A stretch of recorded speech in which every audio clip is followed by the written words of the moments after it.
네, 오늘 또 예배에 자리에 오신 모든 분들을 축복하고 환영합니다. 우리 서로에게 축복의 박수 함께 나누도록 하겠습니다. 잘 오셨습니다. 네, 이 시간 함께 우리 선포하고 말씀을 함께 나누도록 하겠습니다. 우리 가슴에 손을 얹고 이렇게 한번 선포하도록 할까요? 하나님이 우리와 함께 하십니다. 하나님은 나를 사랑하십니다. 나는 하나님의 사랑받는 자녀입니다.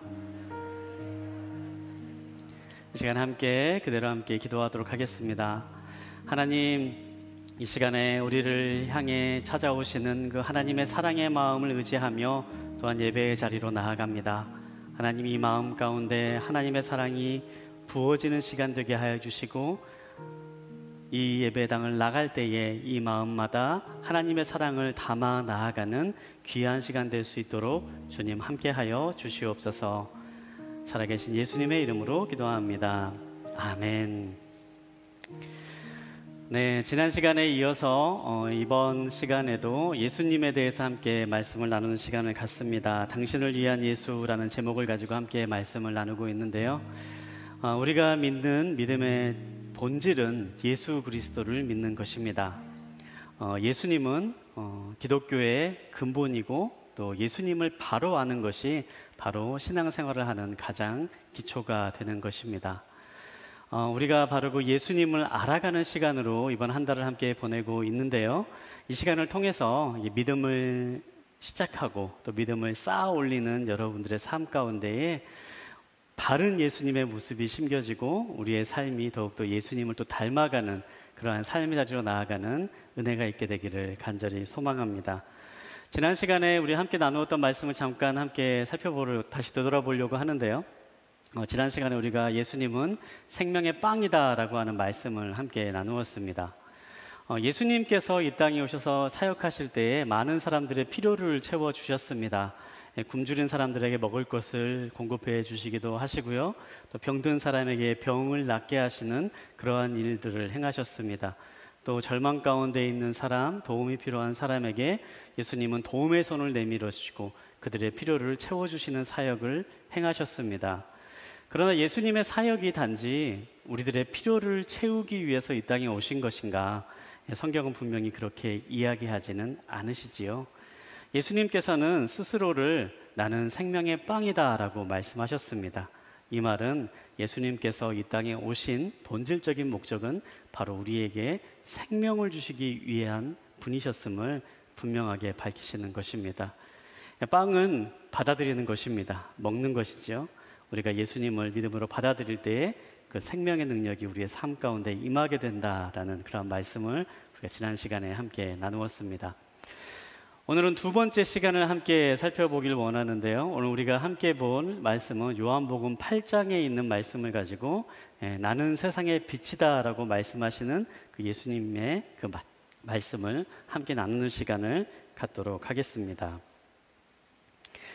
요한복음 8장은요, 우리가 흔히 가늠하다 잡혀온 연인의 이야기라고 그렇게 부르는 장면입니다. 이 가늠하다 잡혀온 여인의 이야기라고 하는 이 말이 담고 있는 의미를 생각해 봤을 때요, 사실 굉장히 무엇인가 끔찍한 상황 가운데 있는, 굉장히 수치스럽고 모욕적인 상황 가운데 있는 한 여인의 이야기가 나오겠구나, 우리가 그렇게 미루어 짐작할 수 있을 것입니다. 이 요한복음 8장 1절부터 우리가 11절 또 12절까지 있는 말씀을 함께 살펴보게 되는데, 예수님께서는 이 말씀을 통하여서 나는 세상의 빛이다 라고 하는 말씀으로 우리에게 전해 주십니다. 예수님께서 어떠한 내용으로 세상의 빛이다 라고 말씀하시는지 우리가 요한복음 8장에 나와 있는 내용들을 짧게 한 절씩 살펴보면서 한번 그 말씀의 의미들을 함께 살펴보는 시간을 갖도록 하겠습니다. 8장의 시작은요, 이렇게 시작을 합니다. 예수님께서 이른 아침에 성전으로 가셨을 때에 많은 사람들이 예수님을 향해 몰려듭니다. 그리고 그들에게 예수님은 평소에 그러셨던 것처럼 그들을 가르치시기 시작하셨더라라고 그렇게 성경은 이야기합니다. 하나님의 말씀을 전하고 하나님의 복음을 가르치고 계시던 바로 그 순간에 한 무리의 사람들이 예수님을 찾아옵니다. 바로 율법학자와 바리새인이라고 하는 사람들이 예수님을 찾아오는데요. 이 사람들은 예수님의 말씀을 듣기 위해서 찾아온 것이 아니라 예수님에게 무엇인가 시비를 걸고 예수님을 시험해서 함정에 빠뜨리려고 하는 그러한 의도를 가지고 찾아왔었다라고 그렇게 기록하고 있습니다. 이 사람들은 한 여인을 대동해서 데리고 왔는데요. 이 여인이 바로 이 간음하다가 현장에서 붙잡힌 여인이었습니다. 굉장히 비참한 상황 가운데 있는 여인이지요. 아마 그녀의 몰골은 굉장히 헝클어져 있는 그런 상황이었을 것이라고 쉽게 우리가 상상해 볼 수가 있습니다. 많은 사람들이 이 여인을 손가락질하고 있고 이 여인은 굉장히 심한 수치감과 모욕감에 몸을 떨고 있어야 될 그런 여인의 장면을 우리가 생각해 볼 수가 있습니다. 이 바리새인과 율법학자는요, 예수님에게 이 여인을 데려와서 물어봅니다. 예수님, 우리가 이 여인을 어떻게 처리하면 좋겠습니까? 라고 그렇게 물어봅니다. 4절과 5절에 있는 말씀을 우리 한번 한 목소리로 함께 읽도록 하겠습니다. 4절과 5절에 있는 말씀 함께 보겠습니다. 예수께 말했습니다. 선생님, 이 여자가 간음을 하다가 현장에서 붙잡혔습니다. 모세는 율법에서 이런 여자들은 돌로 쳐 죽여야 한다고 우리에게 명령했습니다. 선생님은 뭐라고 하시겠습니까? 이 사람들은요, 예수님에게 어떻게 해야 될 것인지, 율법에서 뭐라고 하는 것인지를 물어보기 위해서 찾아온 것이 아니었습니다. 이 사람들은요, 율법에서 이미 이러한 사람들을 어떻게 처리해야 된다, 어떻게 처벌해야 된다라고 하는 그 죄의 목을 분명하게 알고 있는 사람들이었던 거죠. 실제로 신명기 22장 22절에 있는 말씀, 또 레위기 20장 10절에 있는 말씀을 보면 이 간음한 사람, 이 성경에서 말하는 간음은요, 결혼 혼인관계 외에 다른 사람과 성적인 관계를 맺는 모든 것을 간음이라고 이야기합니다. 그런 간음한 사람은 죽여야 된다라고 하는 그러한 모세 율법이 분명하게 기록되어 있었죠. 그리고 이 율법에 의거해서 예수님께 물어보고 있는 것입니다. 이거는 모르기 때문에 물어본 것이 아니라 예수님, 당신의 의견은 어떤 것입니까? 라고 그렇게 물어보는 거죠. 바로 이들은 예수님을 함정에 넘어뜨리기 위해서 이러한 질문을 하고 있는 것입니다. 만약에 예수님께서 너희들은 율법에 있는 것처럼 이 여인을 돌로 쳐 죽여야 된다라고 그렇게 말씀하시면요, 예수님은 지금까지 계속해서 말씀해 오셨던 것, 지금까지 예수님께서 가르치셨던 것과는 다른 이야기를 하게 되시는 거죠. 예수님의 가르침은 어떤 가르침이었습니까?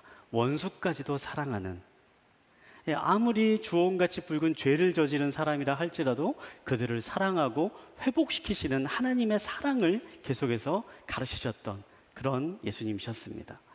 우리가 또한 지난주에 살펴봤듯이요, 예수님은 나는 생명의 빵이다라고 그렇게 사람들에게 공개적으로 선언을 하셨습니다. 나는 생명을 주러 왔다라고 그렇게 말씀하셨던 거죠.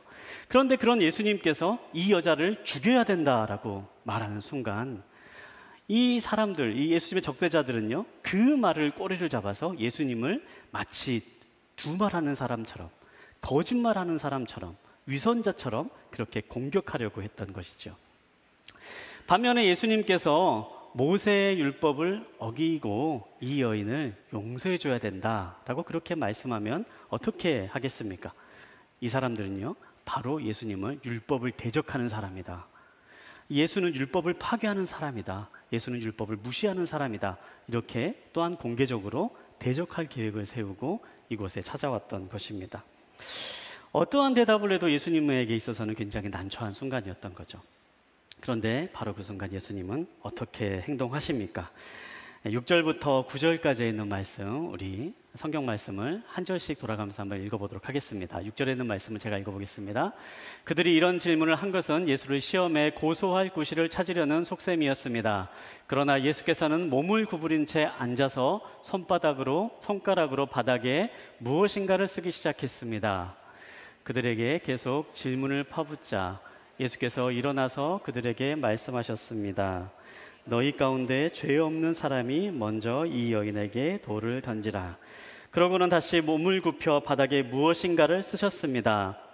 이 말씀을 들은 사람들은 제일 나이 든 사람부터 하나둘씩 슬그머니 사라지기 시작했습니다. 결국 예수와 거기 홀로 서 있던 여인만 남게 되었습니다. 아멘. 예수님께서는요, 자신에게 질문하는 수많은 사람의 질문, 이 여인을 어떻게 처리해야겠습니까? 이 여인을 죽여야 됩니까? 아니면 살려야 됩니까? 라고 말하는 사람들의 질문에 대해서 아무런 답변을 하지 않으셨습니다. 그리고 그냥 자리에 땅바닥에서 무엇인가를 쓰셨다라고 기록되어 있습니다. 사실 예수님께서 무엇을 쓰셨는지는요, 성경 어디에도 기록되어 있지 않아요. 그래서 무엇을 쓰셨는지는 알 수가 없습니다. 그리고 일어나서서 예수님께서 말씀하시지요. 너희 가운데 죄가 없는 사람이 먼저 이 여인에게 돌을 쳐라. 그리고 다시 또 땅에 무엇인가를 쓰셨다라고 그렇게 기록되어 있습니다. 이 말을 들은 사람들이 어떻게 되었습니까?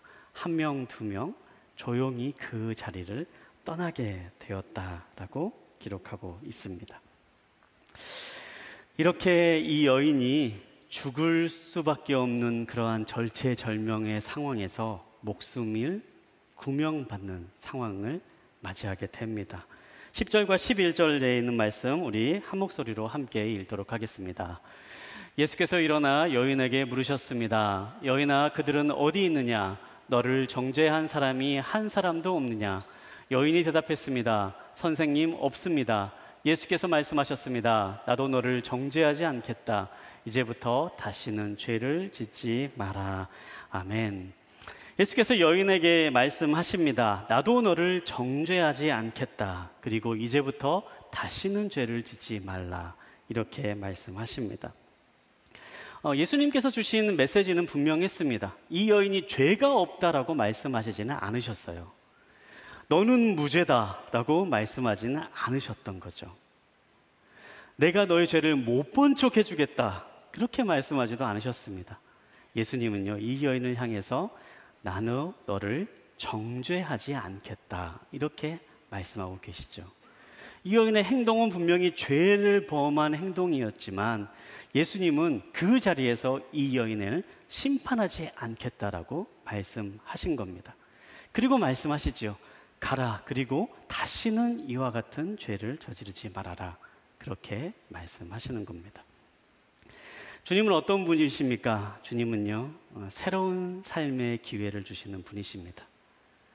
우리가 이 본문에 있는 말씀을 통해서 예수님이 어떠한 분인지를 분명하게 알 수가 있는 부분인데요.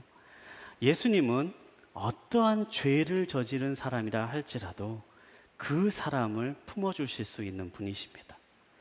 그의 과거가 얼마나 추악한 잘못을 저질렀건, 그가 과거에 얼마나 나쁜 짓을 저질렀건 예수님은 그의 삶을 품어주실 수 있는 분이십니다. 그리고 예수님은 새로운 삶의 자리로 그 사람에게 인도하시는 두 번째 기회를 주실 수 있는 그러한 분이십니다. 우리가 흔히 성경에 있는 말씀을 딱 한 절로 요약해서 꼽은다면 어떤 말씀을 꼽을 수 있을까? 많은 사람들이 그렇게 이야기합니다. 그때 이제 많은 사람들이 하는 얘기가요, 바로 요한복음 3장 16절이다 라고 그렇게 이야기합니다. 요한복음 3장 16절에 있는 말씀 우리 한번 한 목소리로 함께 읽어보도록 할까요? 요한복음 3장 16절, 17절까지 있는 말씀 우리 함께 읽도록 하겠습니다. 하나님께서 세상을 이처럼 사랑하셔서 독생자를 주셨으니 이는 그를 믿는 사람마다 멸망하지 않고 영생을 얻게 하려는 것이다. 하나님께서 자신의 아들을 세상에 보내신 것은 세상을 심판하시려는 것이 아니라 그 아들을 통해 세상을 구원하시려는 것이다. 예수님께서 오신 목적이 가장 함축적으로 요약된 바로 그 내용이죠. 예수님께서 오신 것은 무엇입니까? 세상을 심판하러 오시는 것이 아니라 세상을 구원하러 오신 분이시다. 예수님이 오신 것은요, 심판을 위해서 오신 것이 아니라는 사실이죠. 오히려 죄악 가운데 있는 사람에게 다시 한번 기회를 주시기 위해서, 다시 한번 그들이 용서함을 받고 새로운 삶의 자리로 나아갈 수 있게 하시기 위해서 예수님은 오셨다라고 그렇게 말씀합니다. 사랑하는 여러분, 우리가 그러한 예수님을 우리의 마음의 주인으로 받아들이는 은혜가 있게 되기를 바랍니다. 우리가 어떠한 삶을 살아왔건 그것은 중요하지 않습니다. 중요한 것은요, 예수님을 받아들이는 거죠. 나에게 새로운 삶의 기회를 주시는, 나에게 새로운 삶의 자리로 인도하시는 그 주님을 받아들이는 것입니다. 그 순간 우리의 삶 가운데 구원의 역사가 이루어질 줄 믿습니다. 그런데 오늘 우리가 함께 주목하기 원하는 것은요, 이 11절까지 이 가늠하다 잡혀온 여인에 대한 이야기가 이렇게 계속해서 나오고 있는데요, 바로 그 다음에 이 여인을 구원해 주신 사건 이후에 예수님께서 나는 누구누구다라고 말씀하시는 그러한 내용이 나와 있다는 사실입니다.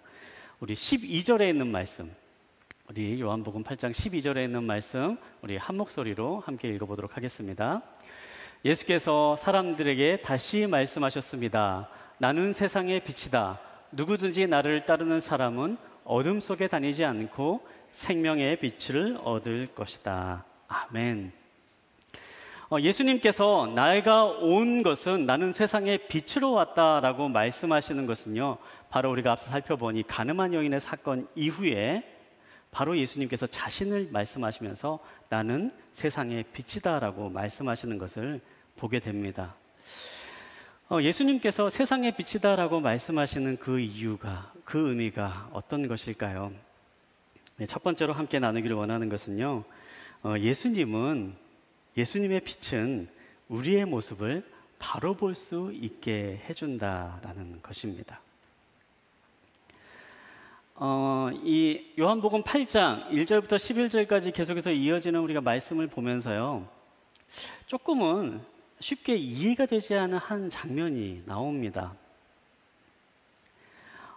다시 한번 우리가 이야기를 다시 한번 되돌아보길 원하는데요, 이 많은 사람들이요, 이 가늠한 여인을 붙잡고 예수님께 찾아와서요, 예수님을 시험하고 또 예수님을 이 함정에 빠뜨리기 위해서 왔습니다.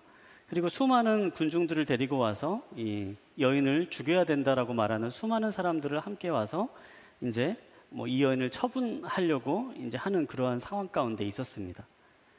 그런데 그 사람들이 예수님이 무언가 이렇게 글을 쓰시고 또 예수님이 너희 중에 죄 없는 사람이 먼저 돌을 쳐라라고 하는 이 말씀을 하셨을 때에 그냥 갑자기 한두 명씩 아무런 말도 하지 않고 그냥 그 자리를 조용히 떠났다라는 거죠. 도대체 어떤 이유가 있었기 때문에, 어떤 이유 때문에 이런 일이 일어났을까요? 조금 전만 해도 죽여야 된다라고 그렇게 의기양양했던 사람들이 너희 중에 죄 없는 사람이 돌로 먼저 쳐라 라고 하는 그 말씀을 듣는 순간 갑자기 마음이 바뀌어지고 갑자기 내가 뭔가 잘못하고 있다는 생각이 들어서 돌아가게 된 그 이유는 무엇일까요? 이 말씀이 가지고 있는 의미를 우리가 한번 생각해 보기, 깊이 있게 묵상해 보기 위해서는요, 이 말씀을 하셨던 시점이 어떤 시점이었나를 우리가 한번 생각해 볼 필요가 있습니다. 2절에 있는 말씀을 보면요, 이게 다음날 아침, 이른 아침에 있었던 사건이었다라고 그렇게 시작을 하고 있는데요, 이 시점은요, 요한복음 7장부터 쭉 이어져 오는 이제 그러한 사건이 계속되고 있는 상황인데요, 초막절이라고 하는 이스라엘 사람들의 유대인의 절기를 지키고 있던 바로 그 시점에서 일어났던 사건이었습니다. 요한복음 7장을 보면요, 초막절 7일이 되었을 때에 예수님께서 사람들에게 말씀을 선포하셨던, 설교하셨던 얘기가 나오는데요, 바로 오늘 이 8장은요, 이 초막절의 7일이 지난 8일이 되었던 아침에, 이른 아침에 있었던 사건이었다라고 그렇게 우리에게 전해줍니다. 그러면 초막절 7일과 8일 과연 어떤 의미가 있느냐? 이 초막절이라고 하는 절기는요, 이스라엘 사람들이 광야에서 40년 동안 살면서 하나님이 보호하셨던 그 보호하심을 기억하며 하나님께 절기로서 예배드리는 그러한 절기였습니다.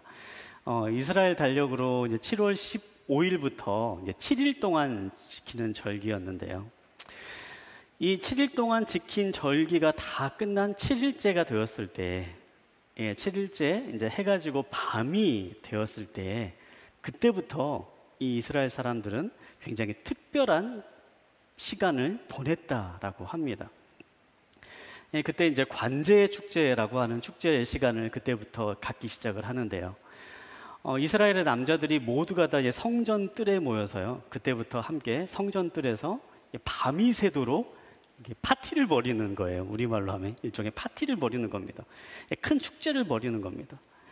한 명, 두 명씩 이렇게 춤을 추기 시작을 하고, 뭐 나이가 많은 랍비나 뭐 어떤 사람이나 평소에 근엄했던 사람, 이런 사람들 아무 상관없이 그냥 그때가 되면요, 이게 성전의 뜰에 모여서 7일째 된 밤이 되면서부터는 성전에서 이제 축제를 벌이면서 춤을 추면서 막 이렇게 뛰어놀면서 밤을 새웠다라고 해요. 그리고 이제 이 축제가 이제 계속 이제 밤이 새면서 진행되면서 다음 날 아침 동이 틀 때까지 그렇게 계속되는 축제로 이어졌다라고 합니다. 그리고 동이 틀 때, 바로 첫 새벽닭이 울 때에 그때 함께 춤추던 사람들이 하나님께 찬양을 올려드리면서 이 축제의 클라이막스의 부분으로 이렇게 끝났다라고 하죠.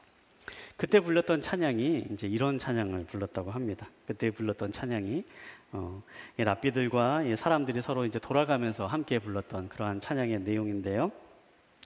랍비들이 이렇게 찬양을 하는 것이죠. 오 기쁨 우리의 젊은이들 헌신자들 현인들이여 우리 노인들에게 수치를 돌리지 마소서. 그러면 이제 다른 그 소식을 들은 다른 무리들 젊은 사람들이 함께 화답을 했다고 합니다. 오 기쁨 우리는 노인들과 함께 젊은이들의 죄를 씻을 수 있습니다. 그러면 다 함께 내 젊을 때에 죄를 사함받는 자는 복이 있을지어다. 죄를 지었지만 이제 사함받은 자는 복이 있을지어다. 이런 찬양을 이 동이 트는 바로 그 순간에 함께 찬양을 부르면서 이렇게 마무리하는 그러한 축제였다라고 해요. 어떤 의미였냐? 바로 자신들의 죄를 사해 주시는 하나님께 드리는 찬양을 마지막에 드렸던 것이죠. 이 가사의 내용들을 보면요, 랍비들이 먼저 고백을 합니다. 나의 그 잘못과 나의 죄를 젊은 사람들, 그리고 헌신한 사람들, 여러분들이요 날 용납해 주십시오, 이렇게 이야기하는 거예요. 그러면 이제 그 소식을 그 찬양을 들은 다른 사람들이 나도 노인과 함께 나의 죄를 서로 용납되기를 원합니다. 이제 막 이런 내용의 찬양을 함께 부르는 겁니다. 그리고 마지막엔 함께 우리가 모두가 서로가 죄를 용납하고 하나님 앞에서 죄가 없이 하나가 되고 그런 우리의 죄를 보면서 하나님께서 우리를 사해 주셨다, 이러한 감사의 찬양을 함께 부르면서 이 축제가 끝이 났다라고 하죠. 그런데 이 축제가 그렇게 동이 트는 바로 그 순간에 이렇게 축제가 끝이 났습니다. 그리고 바로 그 다음 오늘 우리가 함께 보았던 이 가늠한 여인에 대한 이야기가 나오고 있는 것입니다. 예수님께서 너희 가운데 죄 없는 사람이 먼저 돌로 쳐라 라고 말씀하셨을 때 이 사람들은요 불과 몇 시간 전에 자신들이 했던 모습을 떠올리게 되었던 거죠. 아, 내가 바로 죄인이라고 그렇게 고백했는데, 그러면서 우리가 서로 용납하자, 서로 잘못을 이해해주자, 그리고 우리가 서로 용서해주자, 그리고 하나님 우리의 죄를 사해 주십시오, 그렇게 기쁨의 축제를 함께 보냈는데 불과 몇 시간이 지난 이후에 그들은 어떤 여인을 붙잡아서 죽여야 된다라고 말하고 있었던 상황 가운데 있었던 것입니다. 사실 그 자리에 모여있는 사람들은요 모두가 다 죄인이었습니다. 이 가늠한 여인은 당연히 죄를 저지른 죄인이었지요. 그렇다면 바리새인과 율법학자들은 어떻습니까? 이 바리새인과 율법학자들은요 예수님을 함정에 빠뜨리기 위해서 치밀한 계획을 세웠던 사람입니다. 이 사람들이 세웠던 그 계획들을 한번 살펴보면요 사실 어떤 면에서 보면 이 여인이 이 바리새인과 율법학자가 파놓은 함정 계획의 어린 희생양처럼 그렇게 끌려왔던 표적이 되었던 사람이었다라는 생각하게 됩니다. 이 율법을 보면요 간음한 남자와 여자를 모두가 다 처벌해야 된다라고 그렇게 기록되어 있거든요. 그런데 이 율법학자와 바리새인들은요 남자는 데려오지 않는 거예요. 이 좀 만만한, 그래도 좀 뭔가 희생할 만한, 좀 이 일로 인해서 죽어도 괜찮을 만한 그러한 여인을 지켜보고 있다가 계획을 세우고 발각하고 끌고 간다, 그러한 모습이 이 성경 가운데는 나타나고 있습니다. 그렇다면 함께 온 사람들은 어떻습니까? 함께 온 사람들은요 같이 흥분해서 죽여야 된다라고 얘기했던 사람이죠. 바로 불과 얼마 전까지 나는 죄인입니다, 나를 용서해 주십시오, 나를 용납해 주십시오 그러면서 외쳤던 사람들이 이제는 다른 사람을 죽이려고 하는 그러한 모습으로 왔던 것이죠. 이 자리에 있던 모든 사람들은 다 죄인이었습니다. 그리고 예수님께서 하신 그 말씀, 먼저 죄 있는 사람이 이 여인을 돌로 쳐라 라고 말씀하시는 그 순간, 그들의 모습이 그 순간에 바로 드러나게 되었던 것이죠. 주님은 나는 세상의 빛으로 왔다라고 그렇게 말씀하십니다. 빛이 가진 의미는 무엇입니까? 빛은요, 우리들이 못 보던 것을 보게 만듭니다. 빛은 어두웠던 부분을 밝혀줍니다. 빛은 우리가 그전까지 깨닫지 못했던 것을 볼 수 있게 해줍니다. 바로 빛이 가지고 있는 힘이 그렇죠. 여러분, 빛이 우리의 삶 가운데 임할 때, 빛이 세상 가운데 임할 때 모든 가리워졌던 어두움들이 사라질 줄 믿습니다. 그리고 진실이 드러나게 될 줄 믿습니다. 또한 빛이 우리의 삶 가운데, 나의 삶 가운데 임하게 되는 순간이 온다면 그 순간에 우리는 내 안에 있는 진짜 나의 모습을 발견할 수 있을 것입니다. 내 안에 있는 연약함들을 볼 수 있게 되고, 내 안에 있는 부족함들을 볼 수 있게 됩니다. 내 안에 있는 죄악들을 볼 수 있게 되는 거죠. 그리고 바로 그 자리에서부터 우리의 진정한 회복의 자리가 시작되는 것입니다.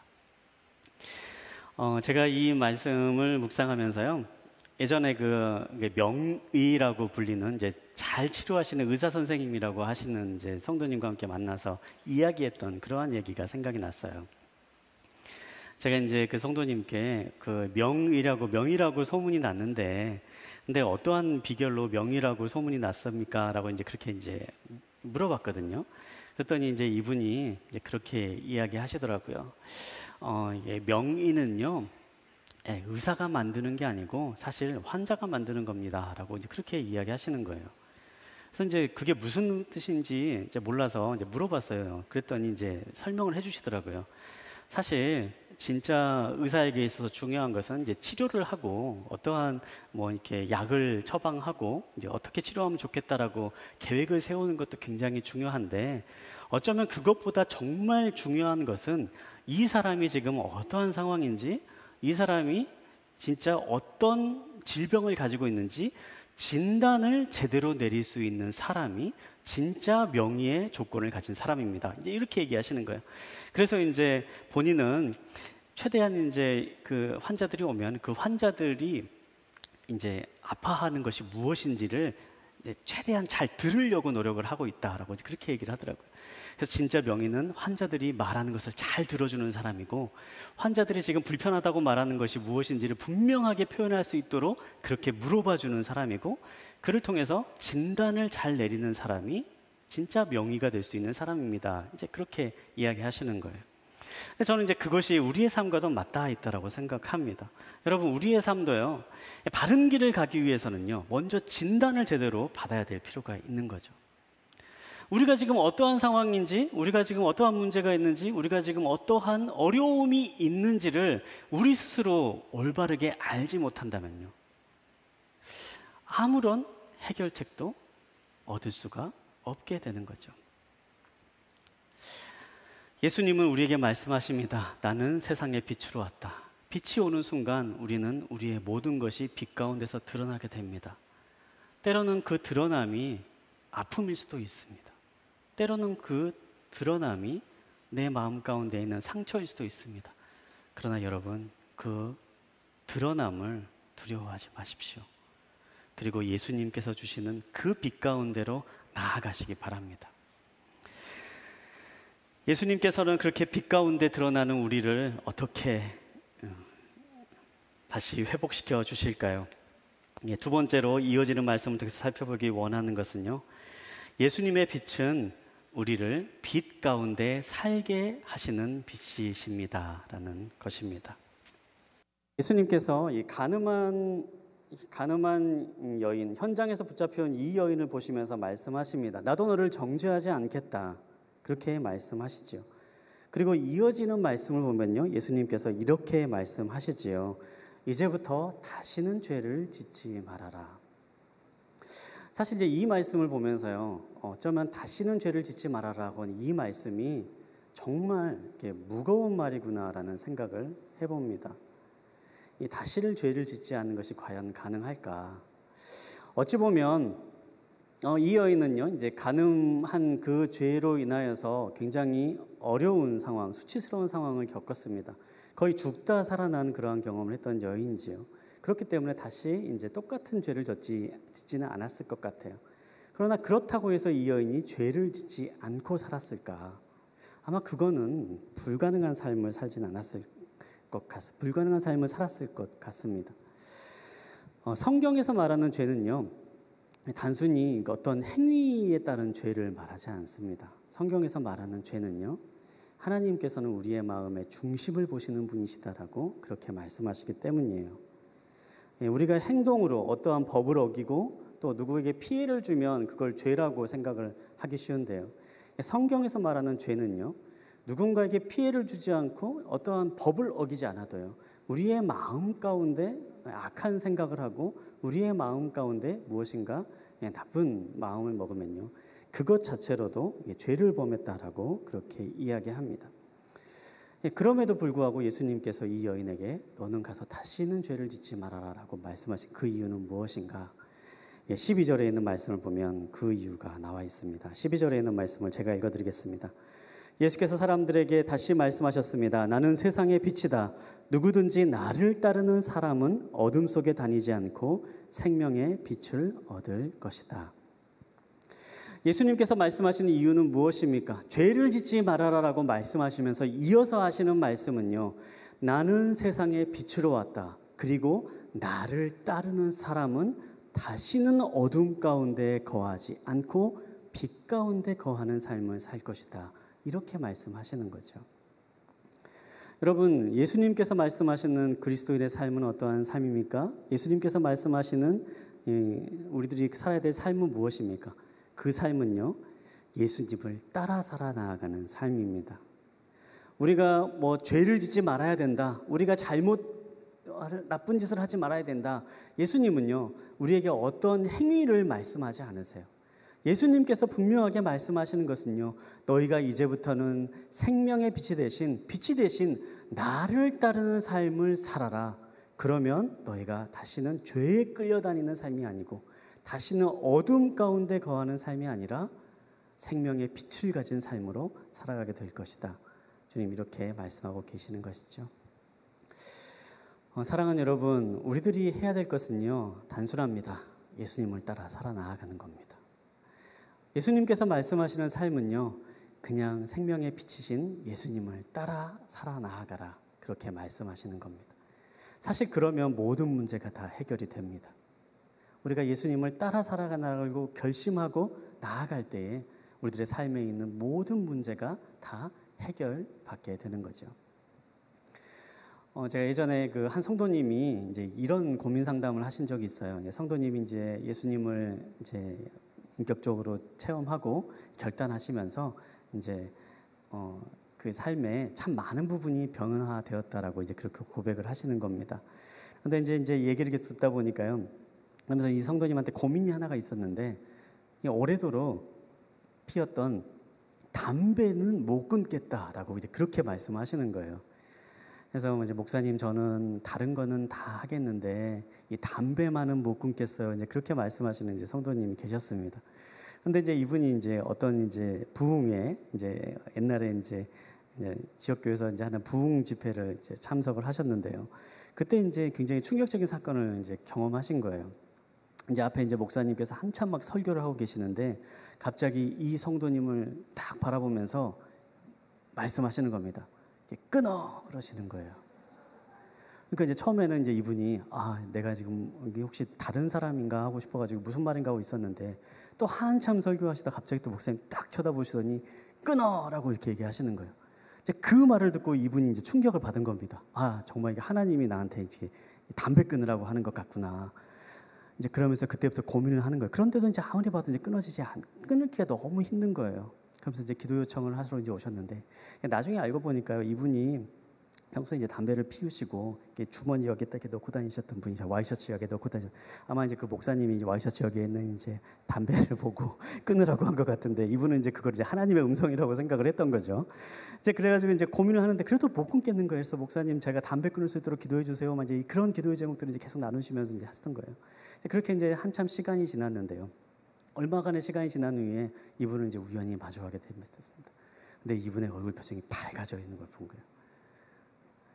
보자마자 말씀하시는 거예요. 목사님 제가 드디어 담배를 끊었습니다. 그 어떻게 된 겁니까? 물어봤더니요. 목사님 어느 순간 되니까요. 담배 생각이 나지 않게 되었어요. 이제 그렇게 얘기하는 거예요. 이분의 고백은 단순했습니다. 담배를 그렇게 끊으려고 했을 때는 결코 정말 끊기가 힘들었는데 이분이 계속해서 신앙생활을 해가면서 예수님을 더욱더 깊이 알아가고 성경을 계속 읽어가고 또 이제 예배에 참석하고 예수님과 인격적인 관계를 점점 맺어가면서 정말 예수님과 깊은 사랑의 관계를 맺기 시작을 하자 어느 순간이 되니까는 담배 생각이 사라지더라는 거예요. 여러분, 예수님께서 세상에 빛으로 오셨다라고 하는 말씀의 의미는요, 빛이 오면은 어둠은 물러가게 되는 것을 말씀합니다. 우리가 바른 삶을 살아야 된다, 착하게 살아야 된다, 선한 삶을 살아야 된다, 죄를 짓지 말아야 된다, 그것을 말씀하시는 것이 아닙니다. 빛을 받으라, 빛 가운데 거하라, 빛을 따라 살아 나아가라. 그러면 그 빛이 임하는 곳에 어둠이 물러가게 될 것이다. 그 빛이 임하는 곳에 모든 두려움이 떠나가게 될 것이다. 모든 죄악된 습관들이 떠나가게 될 것이다. 주님 우리에게 이렇게 말씀하시고 있습니다. 사랑하는 여러분, 우리가 그러한 세상의 빛이 되신 예수님을 만나고 누리는 은혜가 있게 되길 바랍니다. 예수님이 빛으로 오신 이유는 무엇입니까? 예수님이 빛으로 오신 것은요, 먼저 내가 어떤 존재인지를 알게 해주시는 것입니다. 내가 얼마나 연약한 존재인지, 내가 얼마나 부족한 존재인지를 예수님 빛이 우리 가운데 임할 때 우리는 그것을 깨달아 알 수 있습니다. 그리고 예수님 다시 한번 우리에게 말씀하십니다. 너는 빛을 따라 삶을 살아가라. 우리가 그 빛을 따라 삶을 살아 나아갈 때 그 빛이 우리의 삶 가운데 있는 모든 어둠을 몰아내고, 그 빛이 우리의 삶 가운데 있는 모든 죄악의 것들을 몰아내고, 그 빛이 우리의 삶에 있는 모든 두려움과 우울함과 불안을 몰아내고 주님이 주시는 참된 생명 가운데 새로운 삶의 자리로 이끄는 능력이 될 줄 믿습니다. 사랑하는 여러분, 그 빛이 되신 예수님을 이 시간에 받아들이는 은혜가 있게 되기를 주님의 이름으로 축복합니다.